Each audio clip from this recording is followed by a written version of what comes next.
बुधवार के दिन भारतीय शेयर बाजार में बहुत उठापटक देखने को मिली, क्योंकि अगर हम देखें तो मॉर्निंग से ही जिस तरीके का स्टेटमेंट आया ट्रम्प साहब की तरफ से कि ईरान के साथ उनकी डील हो गई है, डील साइन होने वाली है, तो हमने एक ऑप्टिमिज्म आता हुआ देखा।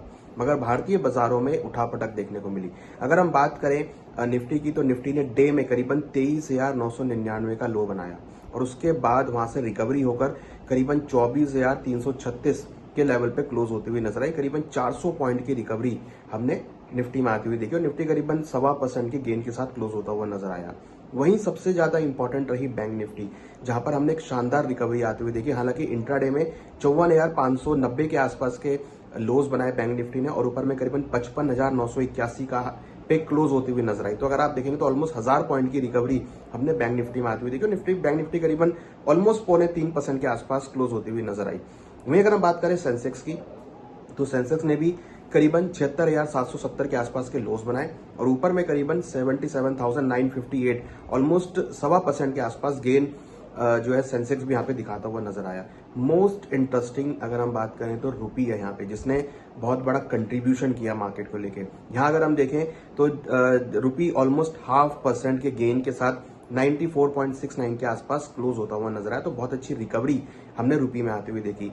अब एक्चुअली क्या हुआ कि ट्रम्प साहब ने बोला कि हम ईरान के साथ जो वॉर है वो क्लोज करते हुए नजर आएंगे और जो स्टेट ऑफ हॉर्मुज है वो वहां पर अब ओपन होता हुआ दिखाई देगा। तो हमने उसके चलते देखा क्रूड के भावों में ऑलमोस्ट 10% के आसपास की गिरावट भी आती हुई देखी। तो एक बड़ी गिरावट हमने क्रूड में देखी, जिसका इम्पैक्ट हमने सभी एसेट क्लास पे आता हुआ देखा। हमने देखा सभी मेटल्स उछलते हुए नजर आए, इक्विटी मार्केट उछलती हुई नजर आई। यहाँ अगर हम सेक्टर वाइज करें तो metal sector, health care sector, auto sector, banking sector, financial sector, सभी के अंदर हमने एक रिकवरी आती हुई देखी। अब इंपॉर्टेंट है कि अगले दिन या आज के दिन क्या मार्केट में मोमेंटम हो सकता है। तो यहां अगर हम बात करें तो जैसा कि हमने देखा था कि 23,800 23,700 एक स्ट्रॉन्ग एक सपोर्ट जोन है, मार्केट वहां से रिकवर हुआ। देन 24,300 का एक रेजिस्टेंस लेवल था, मार्केट ने उसको ब्रेक करके उसके ऊपर क्लोज किया। तो ये एक इंडिकेशन है कि मार्केट ने पिछले 2 हफ्तों के हाईज बनाए हैं, 2 हफ्तों के हायर लेवल पे ट्रेड करती हुई नजर आ रही है। इट मींस कि मार्केट का जो ट्रेंड है वो यहाँ पर पॉजिटिव होता हुआ दिखाई दे रहा है और जिस तरीके की क्लोजिंग करी है लग रहा है कि आगे भी ट्रेडिंग सेशन में पॉजिटिव ट्रेंड देखने को मिल सकता है। अब जो नेक्स्ट रेजिस्टेंस लेवल होगा वो करीबन 24,500 का रहेगा। 24,500 का लेवल अगर ब्रेक होता है तो फिर 24,700 तक के लेवल जाएंगे।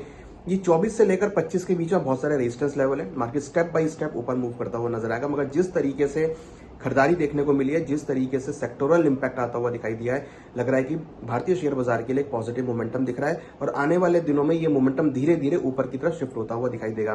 तो एक बोले तो जो मार्केट गिरता हुआ नजर आ रहा था वो यहाँ पे थोड़ा सा स्टेबल होता हुआ दिख रहा है। हालांकि ट्रम्प साहब की बात पे कितना विश्वास करना ये एक बहुत बड़ी बात है, क्योंकि ओवरनाइट भी उनके डिसीजन चेंज हो जाते हैं। तो थोड़ी कॉशियस अप्रोच यहाँ पे रखनी पड़ेगी कि जो हम तेजी करके चल रहे हैं या जो हम तेजी का ट्रेंड लेके चल रहे हैं उसमें हमें अपना स्टॉप लॉस को ट्रेल करते चलें, जिससे कि अगर कोई बड़ा डिप आए तो वहां पर हम एग्जिट भी कर सकें। क्योंकि ट्रम्प और ईरान की जो बातचीत है उसके ऊपर क्वेश्चन मार्क बिल्कुल है, क्योंकि जब तक कुछ क्लैरिटी नहीं है, कुछ डिसीजन मेकिंग नहीं हो सकती, तो कहीं ना कहीं उसकी वजह से मार्केट में आपको ठापटक देखने को मिलेगी। मगर हाँ, जो रेखाएं बोल रही हैं, जो टेक्निकल चार्ट्स बोल रहे हैं, जो मोमेंटम बोल रहा है, जिस तरीके के लेवल ब्रेकआउट हुए हैं, लग रहा है कि अभी कुछ दिन एक पॉजिटिव मोमेंटम यहाँ पे देखा जा सकता है और रुपी के अंदर भी रिकवरी देखने को मिल सकती है। रुपी भी लग रहा है कि नीचे में 94, 93, 80 तक के लेवल दिखा सकता है।